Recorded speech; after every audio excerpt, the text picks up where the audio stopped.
We are, I think, being live streamed now. Got it. Is that message appearing? Yes, and I clicked it.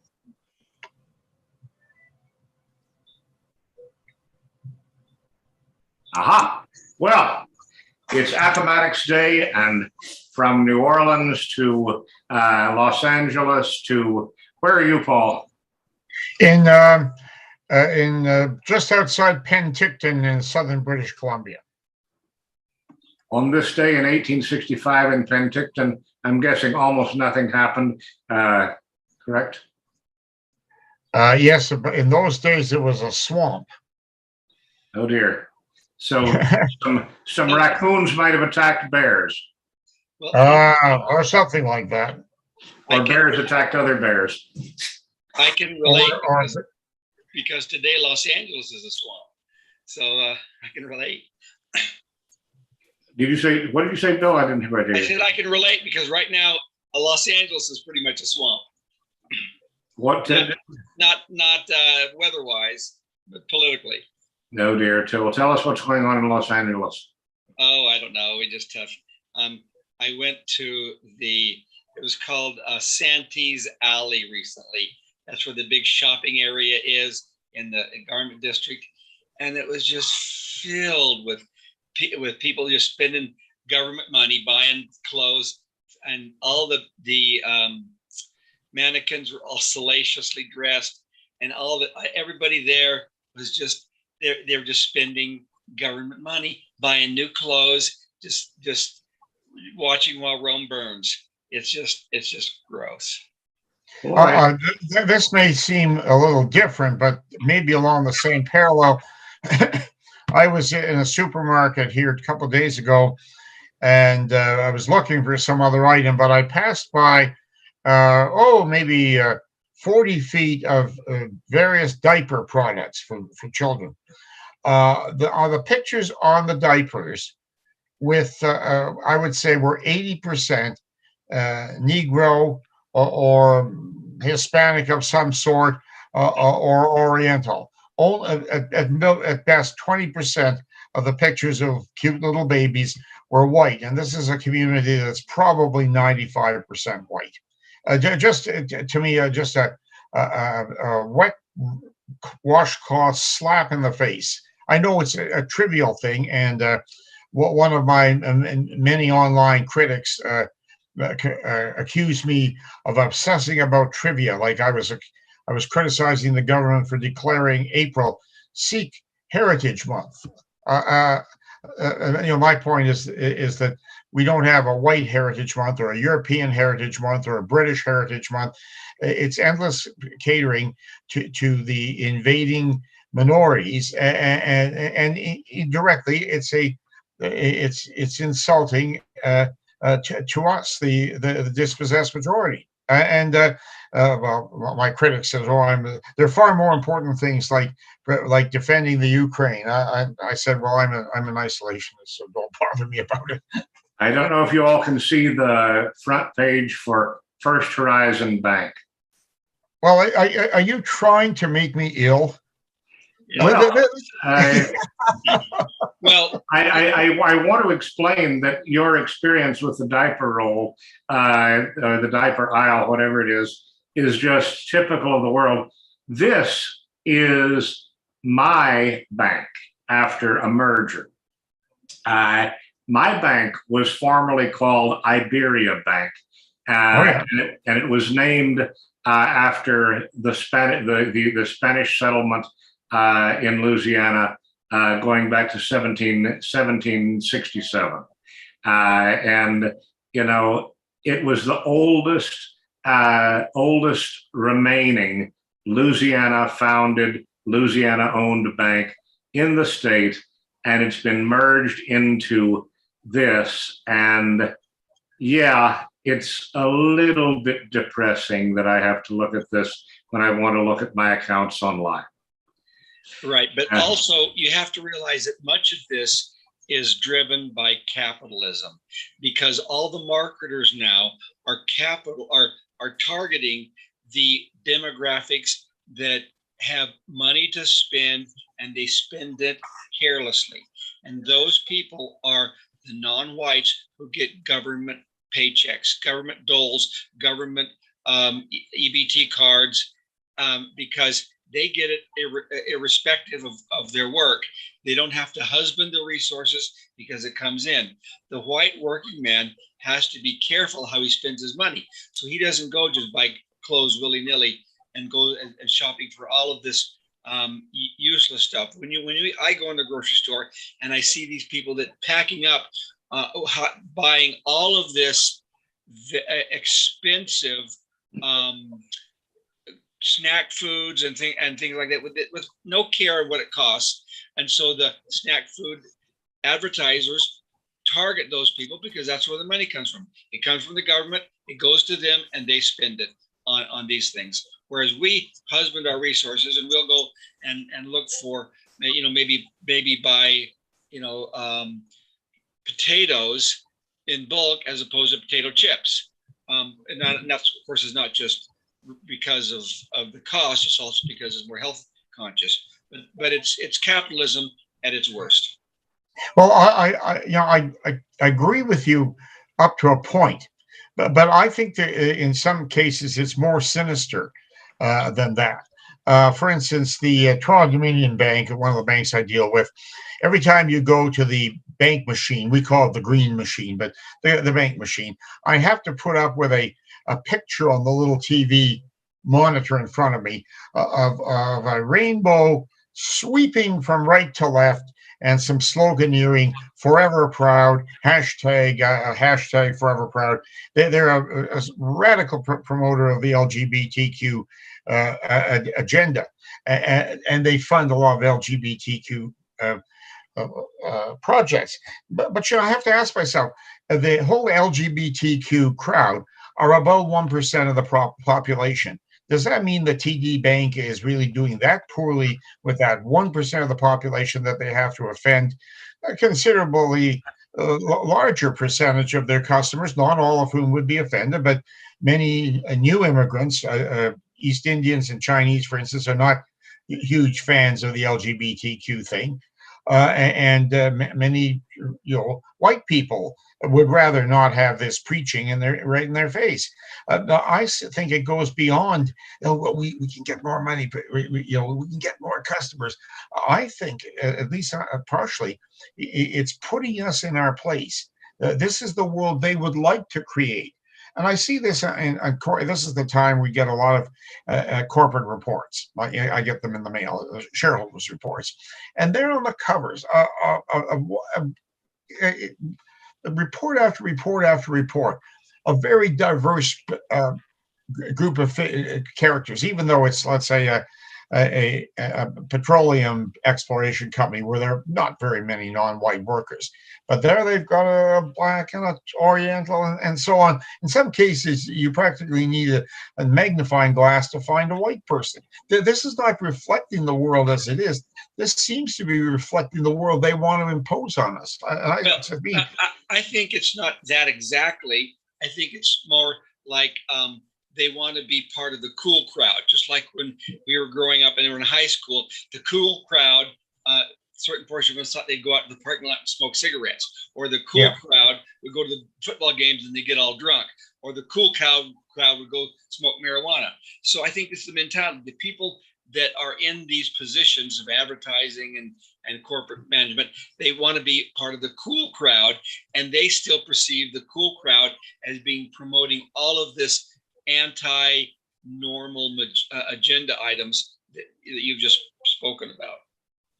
Well, I got a bit of an insight about 15 years ago into how some of advertising works. There was a publication in Western Canada started by a very conservative Christian man named Ted Byfield, who passed away just recently. Ted was a very, very conservative Anglican. He started a private school. He had a conservative magazine publication. It came out under a number of different names, but over the years, but it was usually called Western Report, and it promoted a populist agenda, and it was a commercial enterprise.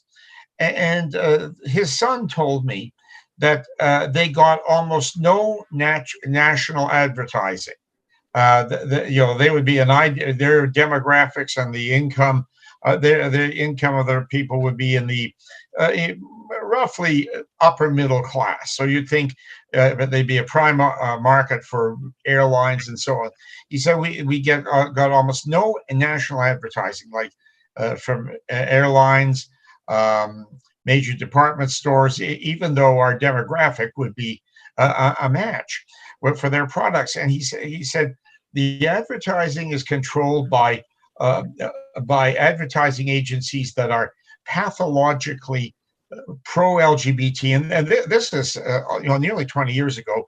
Very, very leftist, very, very liberal, and we are seen as a conservative populist. A magazine for deplorables. Their advertising mostly came from small community businesses, a small trucking company, things like that. And this was a real sore point. They felt that they were unfairly dealt with, but the advertising is controlled not necessarily by the companies themselves, but by their advertising agencies. I'm told that a big department store line or airlines will simply hire ABC advertising and say, look, our budget is 10 million. Place it the way you think it will be best. And I was told that Western Report got virtually nothing from that. So the advertising even back then seemed to be often controlled by people who wanted to mold public opinion, not necessarily to promote the magazine or the product, but to promote a certain social agenda. And I find that an ongoing situation, and I find it disgusting. Western Report or Alberta Report? I'm looking. Well, as I say, it's as they say on the dating sites, it's complicated. It was Western Report, but eventually they would they hived it off, and they had for a while also Alberta Report and BC Report, and it was constantly going back and forth. But as I can see there, geez, even I didn't realize that it had a life of 40 years, which is pretty good for most magazines. Many magazines start up with great hope and a few interesting initial issues, and then they go bankrupt or peter out. But the Report magazine did quite well for quite a while because it fitted an ideological niche. It provided a voice to a lot of people who had no national voice. Our equivalent to Time was and is a publication called Maclean's, and it's predictably left. Yeah. I think that we're pulled in a lot of different directions. The people that are in charge of this country, there are a certain number of them that are promoting their own special interest groups. Blacks promote blacks, Hispanics and Orientals promote themselves, Jews promote themselves. Whites generally don't do that. You have whites generally want to seek public approval and not approbation.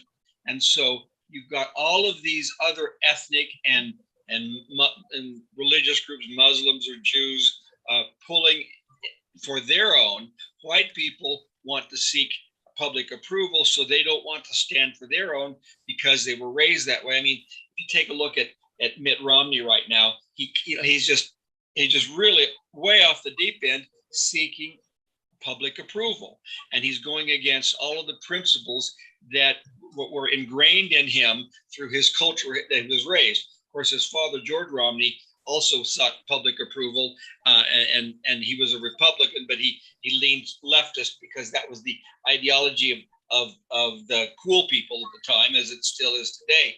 So we have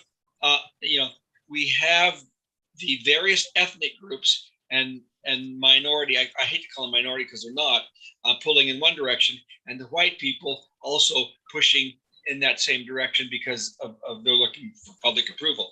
And that's slowly changing. And that's one of the reasons why I think Donald Trump is so important in today's society, because he's not going to be popular. He's not going to be popular among the cool crowd. Never will be. But he's going to be pushing like crazy in his own direction, and that'll help pull us back in another direction too. I completely agree with you about Trump. Trump, I know he has his detractors, and I know he has his faults, but I think he's a absolutely key person with an awful lot still to give. I was fairly close to quite a wealthy, well, he was a multi-millionaire back in the 80s and 90s, and he was a major supporter of Westerner Report. And I said to him, why? Explain to me. You know a lot of the important movers and shakers in the oil patch. Wealthy, conservative people, by and large, who have their heads screwed on the right way. Why don't they take a more public role? Why don't they provide more financial support the way you do? And he said, many of these people, after they've made their money, what they most want is approval. I mean, there'll be some people who be gaga because you're rich and you drive a nice car and all that. But what they really, really want is social approval, and the way they're going to get it is not by supporting populist causes or sort of religious conservative, deplorable type of thing. They're not going to get it that way. The approval they crave, it will only come by sucking up to basically our enemies. Well, I mean, I've become increasingly aware, especially in the past 2 weeks, of absolute despair on our side. A lot of a lot of people whom we have considered colleagues and even have out on this show. It's very interesting. I mean, I mentioned this to Paul the other day, and I don't think I've had a chance to mention it to Bill, but a certain young fellow who organized a certain major rally that went really bad about 5 years ago has been asking me. I'm doing some work in New York right now, and he's been asking me if I can hook him up with Ira Glazer. Now, look at Bill's expression. I don't know who Ira Glazer is. I'm sorry. Ira Glazer is the head of the former, but for roughly 20 years, he was head of the ACLU. As you can tell by his name, he's a Southern Baptist, right? Anyhow, and it's just, I mean, talk about looking for approval. This kid, who shall remain nameless, although I invited him to the show tonight, he feels like Ira Glazer could lift him from his current malaise and improve his life by basically giving him that good old Southern Baptist support that people like Ira Glazer are famous for giving people who organize rallies like the one about 5 years ago that didn't go so well.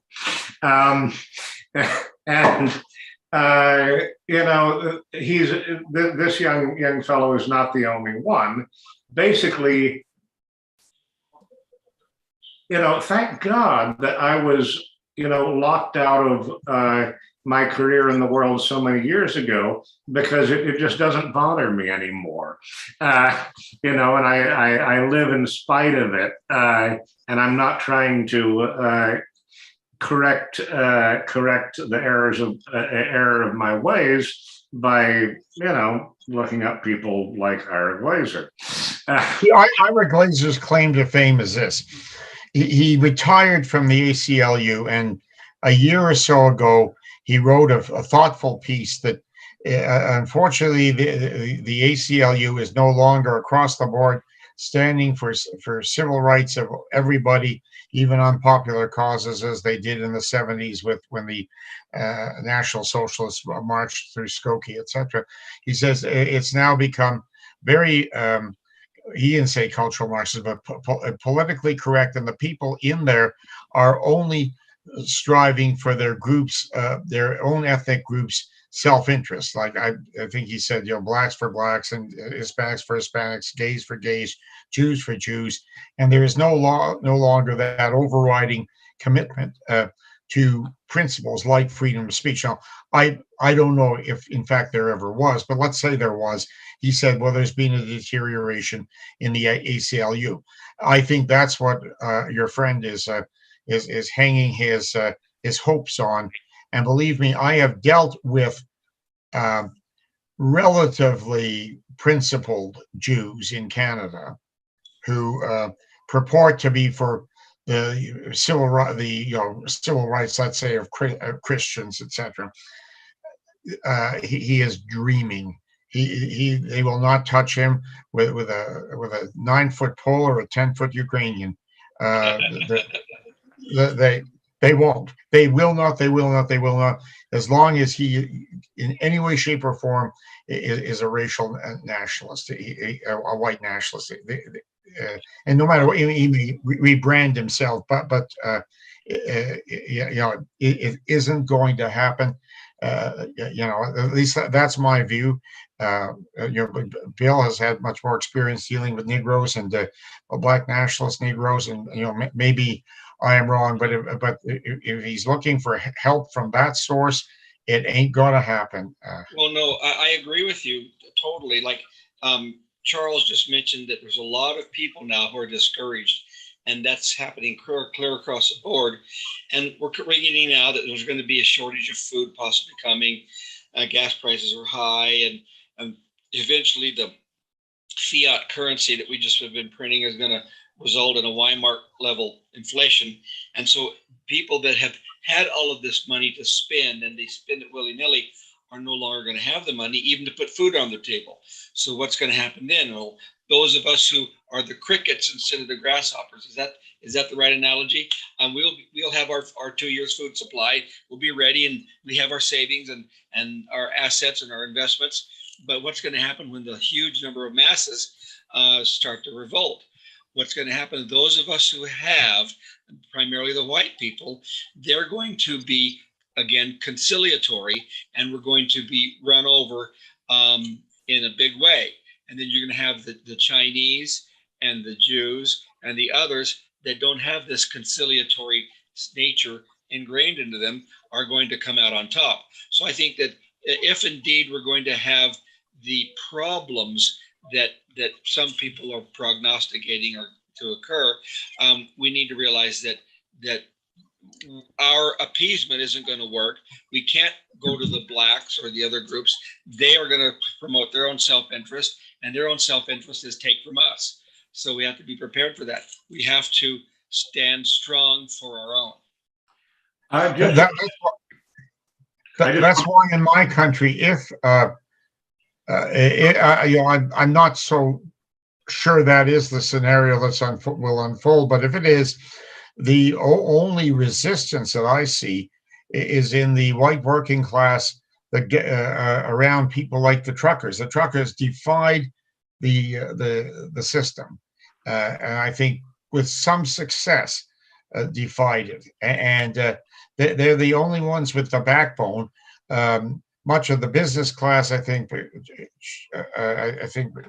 Bill is right. If it does come to pass, they'll try to do a deal or show that they're on side with the underclass or the marginalized, the way so many institutions did in 2020, giving huge dollops of cash to Black Lives Matter. They want to show that they're more anti-white than the next business. I think if it comes to that, the only hope for resistance, largely, is, at least in Canada, would be elements of the white working class. Well, it has to come to that, because if it doesn't come to that, we're going to just peter out. As the trend continues, we will just cease to exist, and many of us will be happy to, even as they say, oh, when we talk about America becoming a non-white country, young kids clap and say, hooray, many old white people say, "Oh, I can't wait till the us pasty white men are no longer in power." So there has to be a cataclysm, or we're just going to go the way of other countries that have died out. Well, I mean, today is Appomattox Day, and Yeah. Appomattox Day was a cataclysm. Now we should think about that. I mean, are we better or worse off than we were? Well, I'm sorry. What's Appomattox Day? This is the day that Robert E. Lee surrendered to Ulysses S. Grant in Western Virginia. This was the official end of the war between the states because it was the surrender of Virginia, which was the strongest state. There was still North Carolina lasted another month roughly. Georgia had already been burnt to the ground and was a wasteland basically. So were parts of South Carolina. Texas and Louisiana basically could have continued the war, but they didn't for whatever reason. They didn't feel able to continue,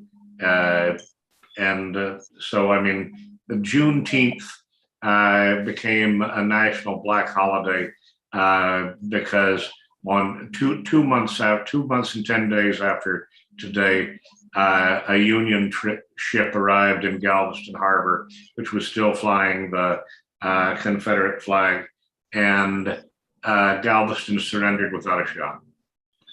Well, I remember my education growing up when we studied about the Civil War, and we were taught that Ulysses S. Grant was a drunkard and he got his job by default, and that Robert E. Lee was just an amazing gentleman and a great man. That's what we were taught in school. And now I understand that it's flipped, and people are really criticizing Robert E. Lee for existing. And so I don't know how that's going to play out, because all of my baby boomers that were taught, and we were all taught the same way, that Ulysses S. Grant was a bad guy and Robert E. Lee was a great guy, they're all still over in the leftist camp. So I don't know how much education is going to influence the next generation, but we're starting out on a worse footing than we did. We are a demoralized people right now. I mean, almost every I confess I don't know a huge number of what you'd call working class whites, but those I know seem very depressed and very despondent about the future. I mean, and have no. This is part of what I wanted to talk about tonight. We need to figure out a way to create hope in our lifetime, because we are the link between that past and the future. The biggest problem with that generation is they are not getting married and they're not having children. If they were to get married and if they were to have children, they would have hope, because the next generation, they have to prepare for them to succeed. And that gives you hope, because it gives you drive and purpose. Yet the younger generation is not getting married, and that spooks me out. That's an interesting comment that you make, because again, this is anecdotal. I don't have an academic survey to back that up, but many of the truckers and the support people that I've been meeting at protests, for the better part of 2 years. These are people who come out Saturday after Saturday, as we did today in Osoyoos, British Columbia. Most of them, those who are in the childbearing years, have children. And those who are, a little older, like me, have children or grandchildren. And when I would see these people, as the truckers were beginning to move their way across the country, there would be people greeting them at overpasses and rallies. And the white women I would run into, and there were lots of them, they'd be the majority, were either mothers, a lot of them with their kids in tow, or older women who have grandkids. You just hear it in conversation. Oh, yeah, my granddaughter's doing this or my daughter's doing that. Um, and I think there's something in what you're saying. If you don't have, if you're 37 years old and you're still in mommy's basement playing video games with a part-time McDonald job, yeah, maybe you've got reason to be very depressed. Because I mean, what's your future? Yeah, but we do have glimmers of hope coming from unusual sources. Several years ago, I appeared on a television show in Los Angeles, um, sponsored by Russell Brand. Russell Brand is a former heroin addict from England, and he was married to someone important, like maybe I can't remember, married someone important, and he had a very popular show, and the audience was filled with leftists, and I came on to talk about white nationalism and promoting a separation of the races, and so they just skewered me and criticized me and made fun of me. And then now, several years later, maybe 7 or 8 years later, I guess, someone called me and says, "Hey, I saw you on the Russell Brand show, and I really liked what you said," because he knew me. He knew me when he was a kid growing up, and I just didn't like Russell Brand, but I'm following Russell Brand now, and he is great. He is red pilled, and he's coming out very strong on many different areas. And I haven't really watched him, but I thought, oh, okay, some people are coming around. And also, many years ago, I toured the country with, I think I told you, with his black nationalist. And we appeared on one radio show. We appeared on a lot of radio shows, but we had one radio show that I don't remember which one it was. And then, and again, every radio show, they just criticized us, made fun of us both. And then I got a letter about, maybe a year or so ago, and he says, Mr. Johnson, I interviewed you. I'm no longer in radio, and I want to apologize for how I treated you because you were right. And so I contacted my correspondent, and so we got some people are coming around. We just have to do it in greater numbers. I think what we've talked about this on previous shows. I don't think we've necessarily honed it right down, but I think Charles is right. We've got to offer people a hopeful vision that's not pie in the sky or hucksterism. That people would see through that basically all we want to do is flog our book or DVD or whatever. But I think that's a challenge we face. I think there are very big problems with the white working class in the United States, certainly in Britain, and I would think probably in Canada, um, changing a lack of opportunities for many of these people, the widespread use of drugs, and the casual lifestyle, the growing the growing illegitimacy rate has been is a reflection of maybe the bad morals, but also the bad morale of the white working class. And that was actually deliberately engineered in Britain under Tony Blair, the socialist who supposedly loves everybody. He just was fed up with the white working class. They have these reactionary views about LGBTQ and immigration. They weren't too keen on that, so he basically decided he was going to get rid of them on the installment plan by massive cutbacks and wholesale non-white immigration. And many of these people are condemned to a life of unemployment. And early on, if they're modeling themselves on their previous generation, who seldom had a job and were deeply involved in drugs and other dead end activities, and with declining education standards, many members of the white working class in the United States are unemployed and unemployable, and face a grim future of welfare dependency, drug dependency, early life expectancy. Yeah, that's true, and that's what we're battling right now.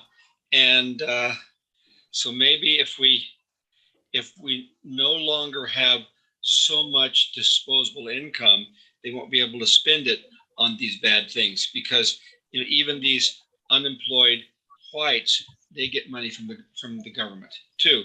And what do? They go out and spend it on on drugs, on alcohol, and on clothes and frivolous things. So if they no longer had the money to spend and they had to earn it, you'd have the doers do, and the non-doers would be, displaced.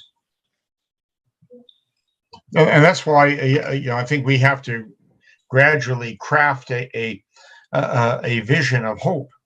Not everybody will want to be part of it, but could there be a better world for them as people, as white people?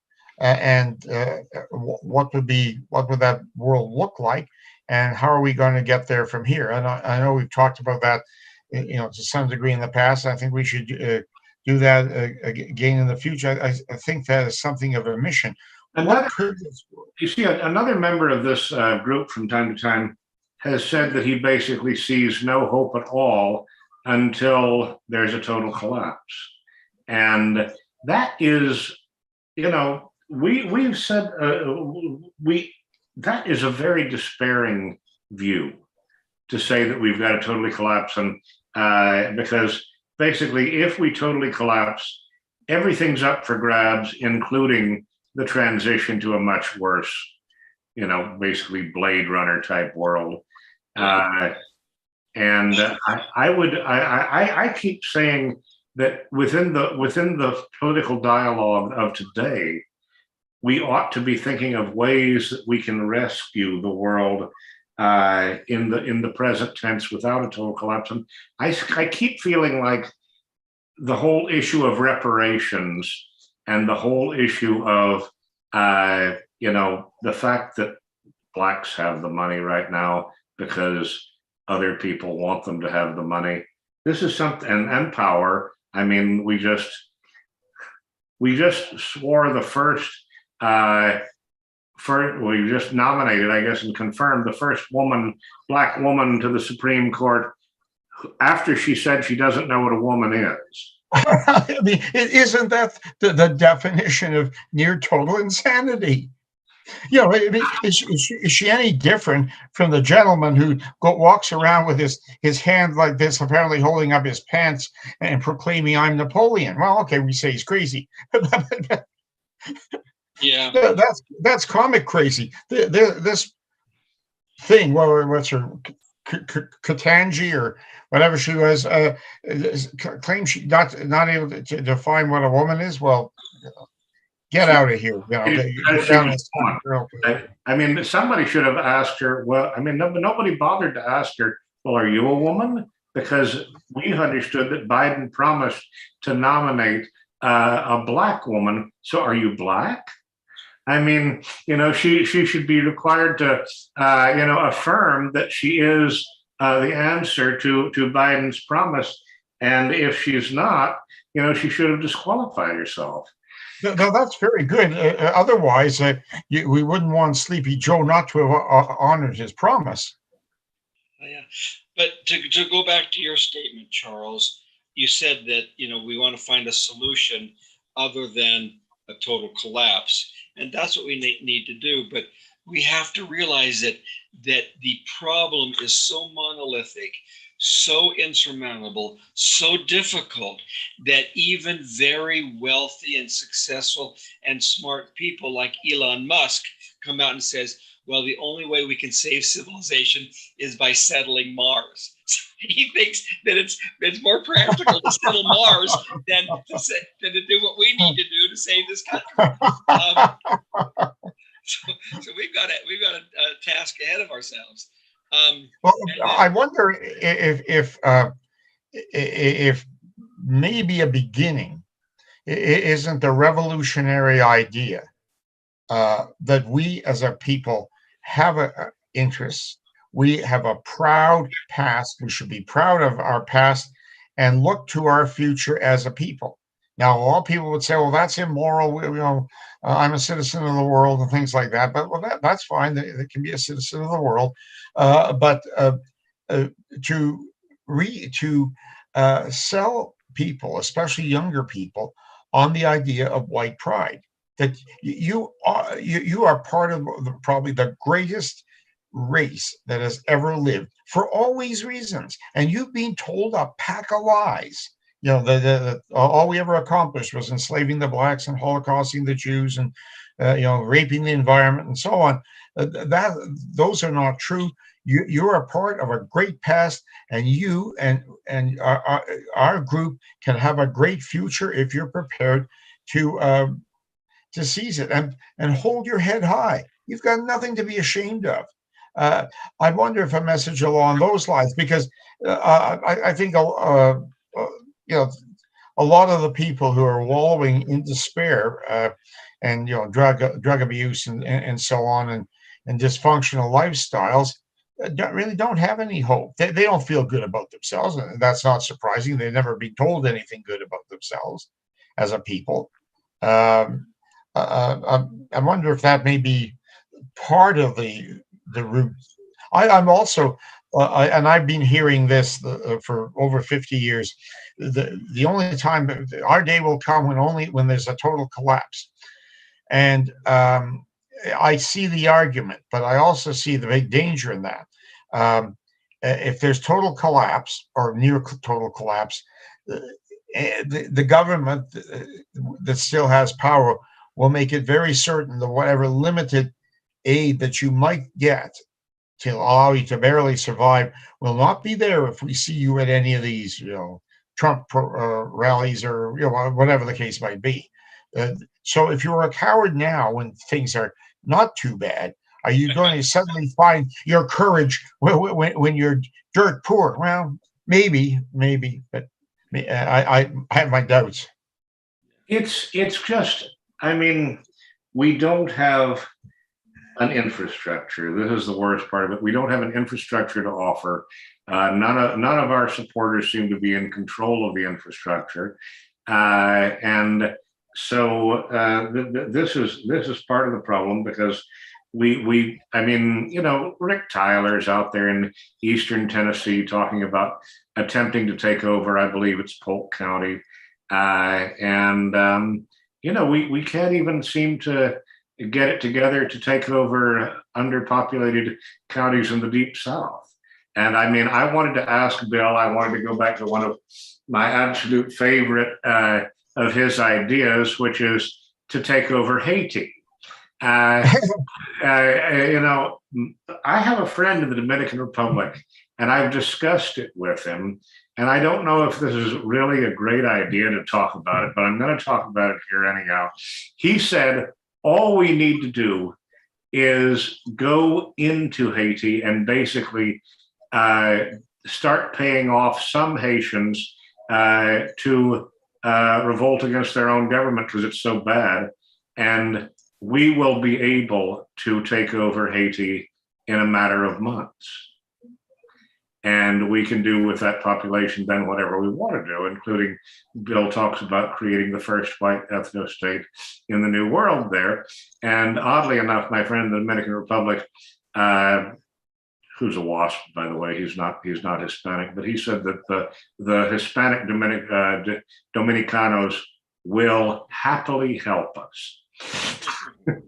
Well, yeah, I mean, if the CIA and the FBI and the Justice Department are going to be doing all of these covert operations to do whatever they've done for the last 40 years, particularly the CIA, to overthrow regimes, maybe we can get them to do that. Well, my friend says that, it doesn't even have to be covert. Basically, the Haitians are so unhappy and miserable and shall we say relatively low organized. I'm trying to say something other than low IQ, but anyhow,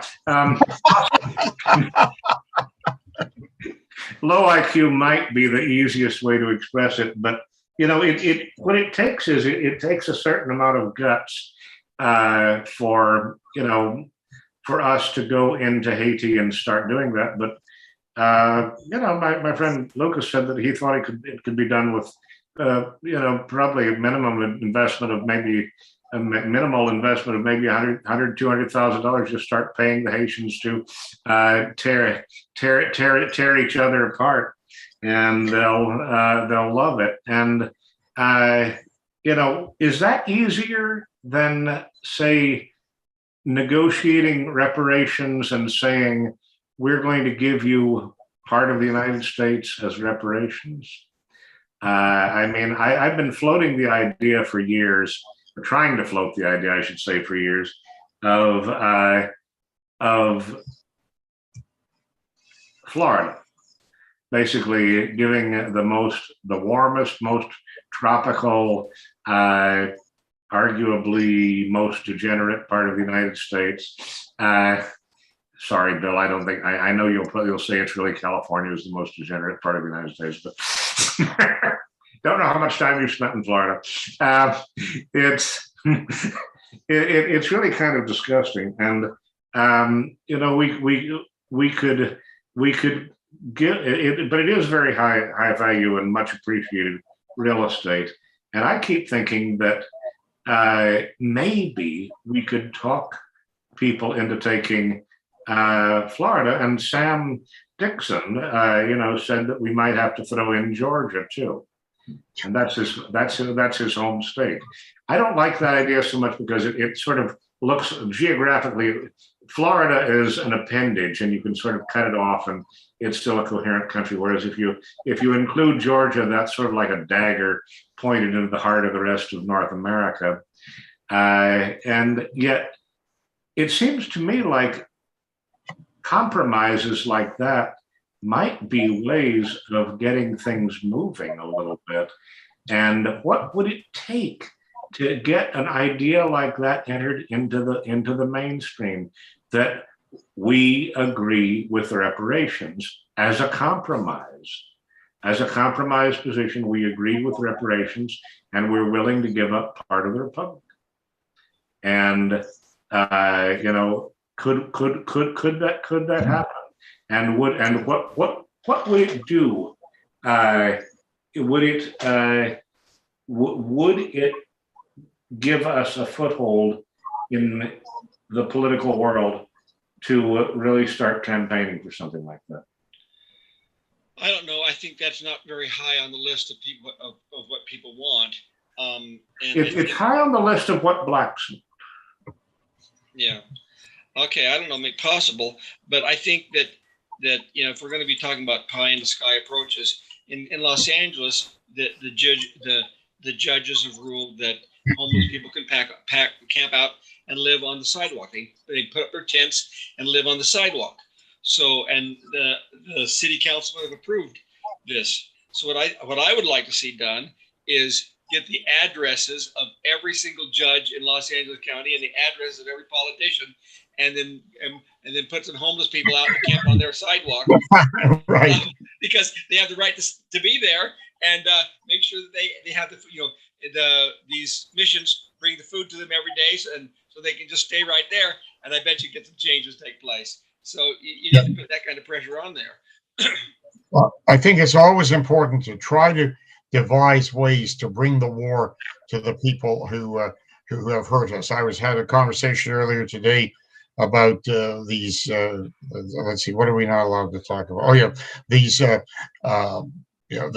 various people who impose COVID mandates on us and force us to wear masks in various stores and so on. Well, now that has gone by the wayside in most parts of Canada, I don't think it should be forgiven or forgotten.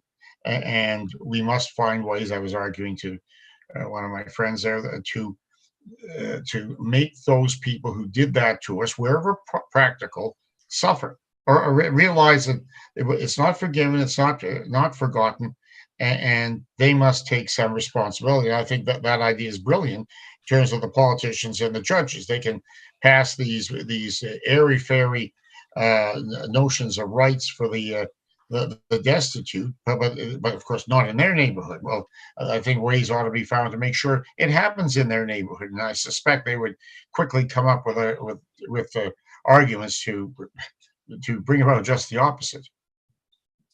Judges are tools is the problem, and they are. I don't think that they're really coming up with any of this stuff on their own. No, they are agents, and they have to they have orders to follow, and so who knows? I mean, they there are probably some homeless people staying in front of some judges' houses right now, and it doesn't. The fact that we make life worse for some people doesn't make life better for the white working class. And you know, reorganizing the population to where they're not forced to, basically feel subservient to other races uh, would potentially improve their lives. And I mean that's I guess that's what I keep thinking is that segregation, if we could go back in that direction, would actually improve people's lives.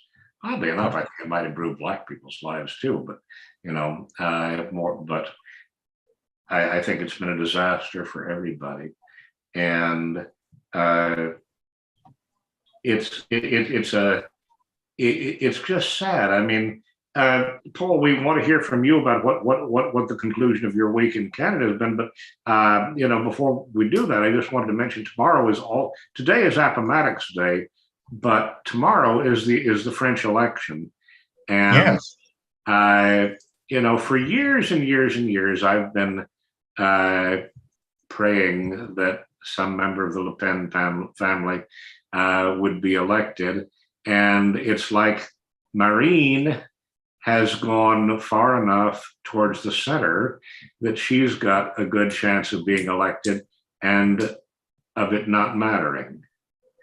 And, I mean, it'll matter psychologically, I guess, a little bit, but I'm not sure it'll change France to what it ought to be.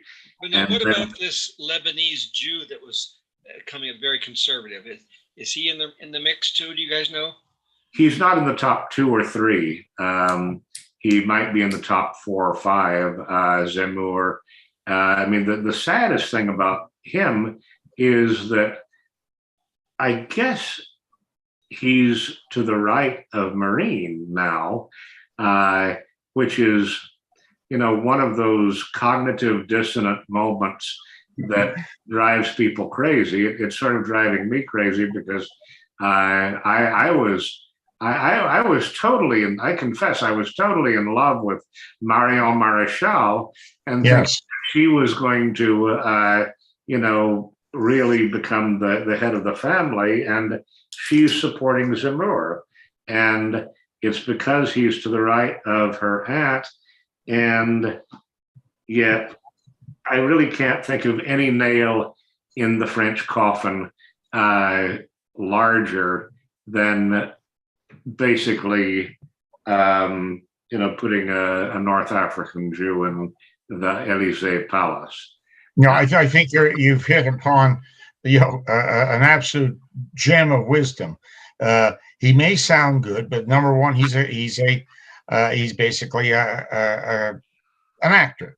He had a very popular radio show. He was a bit of a clown, like the president of the Ukraine right now, Zelensky. Why should we must not make the mistake of so many of the lamestream conservatives have, that they want to find a Jew who will say something like what they say, and then that legitimizes it.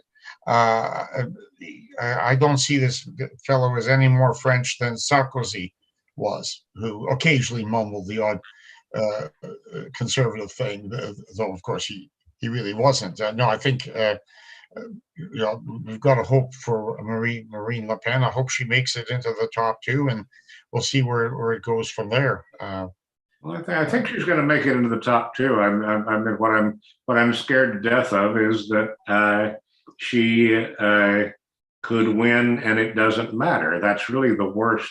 That would be, in a way, the worst of all possible options. The thing that sort of freaks me out is, in anthropology, we have to spend hours and days reading and arguing in almost every seminar about Jacques Derrida. And Jacques Derrida is almost identical to Zemmour. They are North African Jews. and Jacques Derrida is one of these people whose philosophy has basically taken over France. And if somebody like Derrida, I mean, he died 20 years ago, but if somebody like Derrida becomes the president of France, France is no longer French. And this is fascinating, because under Obama, I felt that the United States had ceased to be American. And of course, Obama's vice president is now president. Yeah, I agree. It's top of the hour. Okay, let Paul give a little summation. Don't leave before he gives a summation of what he's been up to in British Columbia. Well, just to be very brief, the protests against mandates, the protests in favor of the truckers and against the various repressive acts that have been taken are ongoing every weekend in major cities across the country. And then this weekend, there's a conference in Vancouver featuring Bill Gates, and people are streaming in from around. Well, certainly from around British Columbia. There's going to be huge protests there today and tomorrow against Gates, who is seen as one of the architects of so much of what is wrong in the order today. So that's what's happening here, and the message, I mean, largely obscured because of the coverage of the Ukraine, etc., is that the freedom protests are continuing. This is not a thing of the past; they're continuing. Now, why are they necessary, though? Well, okay. What's still going on in Canada that needs these protests? Well, there's still federal mandates. For instance, when I went into a federal what they call it, Service Canada, but it's if you need help dealing with this or that federal program, you go into one of these centers. Well, my friend and I were accosted by a security guard, and after a bit of rudeness as to what are you doing here? What do you want? I was going to say, oh, I want to buy bananas, but I thought, I guess we've got business to accomplish. So you have to wear a mask. I said, well, I thought that's a thing of the past. Answer a whole lot of stupid questions about, do you have COVID, or had you had COVID, and do you know anybody who had COVID? There's that. You have to be vaccinated to fly, to take a train, to take a bus in Canada. You have to be vaccinated, so you have to be masked on the plane, even though you have to be vaxxed. So there are those. We also want all the people who lost their jobs to get their jobs back and to be compensated for any losses. So that's part of the reason the protests are continuing. All right. Well, it's certainly very interesting to see that it's still going on. And is the trucking industry in Canada basically federally regulated? Is that part of the issue? It's federally regulated. Yes, that's how this came about. Yeah. Well, Bill, any final thoughts? Nope. Thank you very much. Okay. Well, tomorrow it is the beginning of Holy Week. Happy Easter, everybody. We'll probably talk before Easter, but a blessed Holy Week to you all. Thank you very much. Have a good weekend, Bill. Charles. Good night. We'll be talking. Take care, everybody. Well, tomorrow is Palm Sunday, a very special day. And to just think, this time in Jesus's life, Lazarus was back with us. So anyhow, good night, everybody. How do I turn this off now? Oh, there it is. Good night, everybody. Happy